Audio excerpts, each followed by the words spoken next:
Mumbai police ने सैफ अली खान पर हमले के आरोप में 30 साल के मोहम्मद शरीफुल इस्लाम शहजाद को गिरफ्तार किया है और अब उसके फिंगरप्रिंट भी अटैकर से मैच हो गए हैं।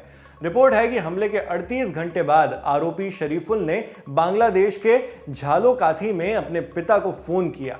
शरीफुल के पिता ने बातचीत में इसकी जानकारी दी है। उन्होंने बताया है कि जो सीसीटीवी में दिखाया गया है, मेरे बेटे के बाल कभी लंबे ही नहीं होते। मुझे लगता है कि मेरे बेटे को फंसाया जा रहा है।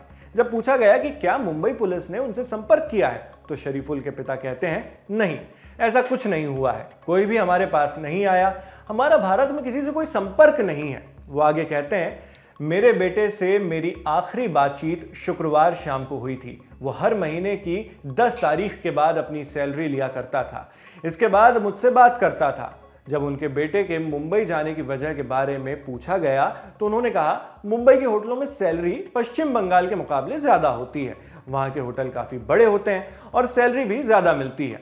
आरोपी के पिता रूहुल एक जूट कंपनी में क्लर्क का काम करते हैं। फोन कॉल के कुछ दिनों बाद उन्होंने देखा कि उनके बेटे की तस्वीर सारे चैनलों और सोशल मीडिया पर चल रही है। उन्होंने बताया कि यह सब देखकर उन्हें बड़ा आश्चर्य हुआ, क्योंकि उन्हें पैसों की समस्या नहीं है और इस तरह के क्राइम के बारे में वो सोच भी नहीं सकते। उन्होंने बताया कि शरीफुल ने 10वीं के बाद स्कूल छोड़ दिया था। बेहतर नौकरी की तलाश में उसने अप्रैल 2023 में बांग्लादेश छोड़ दिया। एक एजेंट के माध्यम से वो अवैध तरीके से भारत आ गया। राजबरिया गांव में शरीफुल पिछले 6 सालों से अपनी मोटरसाइकिल पर लोगों को लाने ले जाने का काम करके अपना गुजारा कर रहा था।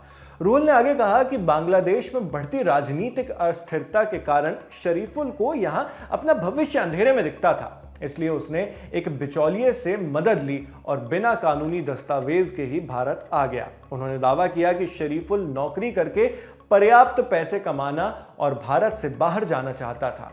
रूहुल ने दावा किया कि मुंबई आने से पहले उनके बेटे ने पश्चिम बंगाल के एक होटल में करीब 1 महीने तक काम किया था। मुंबई में भी उसने कई रेस्टोरेंट में काम किया और वहां रुका भी।